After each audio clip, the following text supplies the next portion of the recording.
Hello everyone, welcome! It's time for lunch break. So, kakain na naman si Buntis. Ano ang pagkain natin? Let's see and find out. Meron ako ditong bindi masala.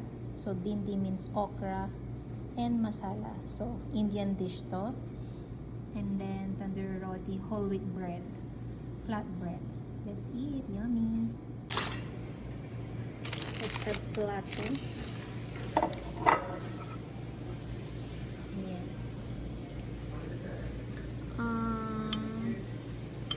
Ewan ko kung so parang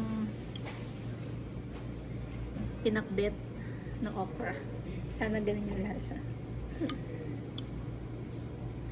Let's find out. So parang ano lang naman to. Syempre yung herbs and spices nila, which is masala, tapos may onion, garlic, at kung ano-ano pa, alam niyo naman ang Indian food.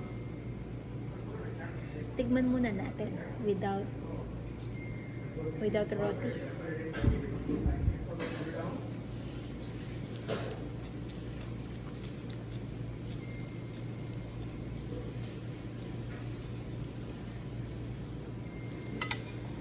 Para lang naman siyang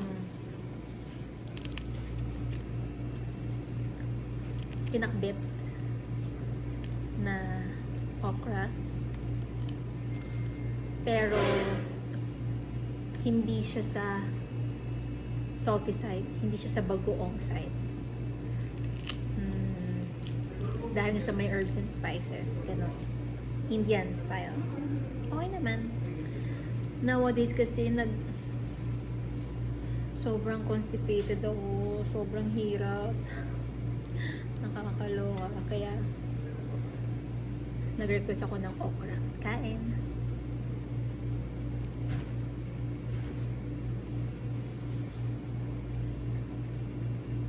Okay naman.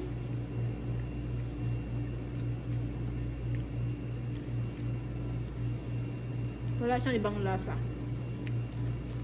Wala siyang ibang lasa. Basta okra lang, tapos yung masala. Ganun lang. Onion, garlic. Very common lang yung lasa. Okay naman.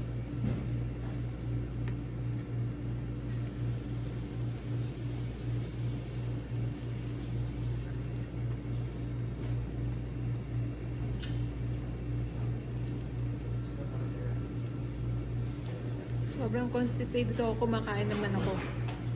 Nag-switch na ako sa oats, breakfast, dinner ko oats, then tas lunch ko is salad usually. Pero ngayon nag-request ako ng okra kasi ganun pa rin yung routine ko.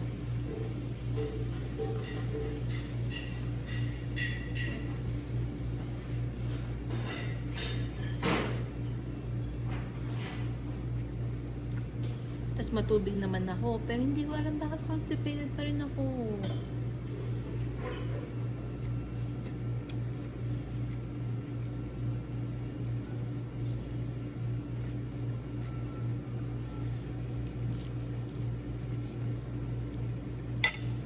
Pero in fairness masarap siya. Malasa. Magugustuhan nyo to. Filipino taste naman.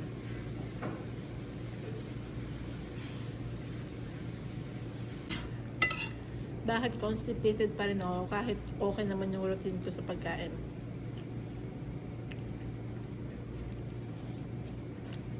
Ha?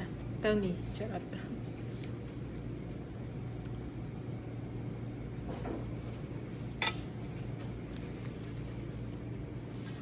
Mas lalong lumalasa ka dahil sa roti.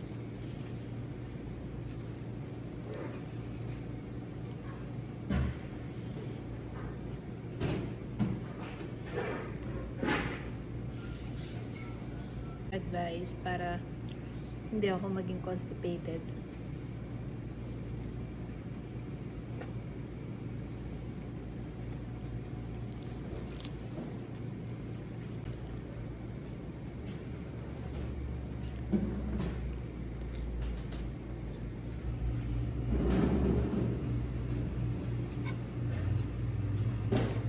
Pero about sa food, This is something that you should try. Sa mga vegetarian dyan. And healthy side. Okra. Bindi masala. Indian food. It's a yes for me. Wow. See you again tomorrow.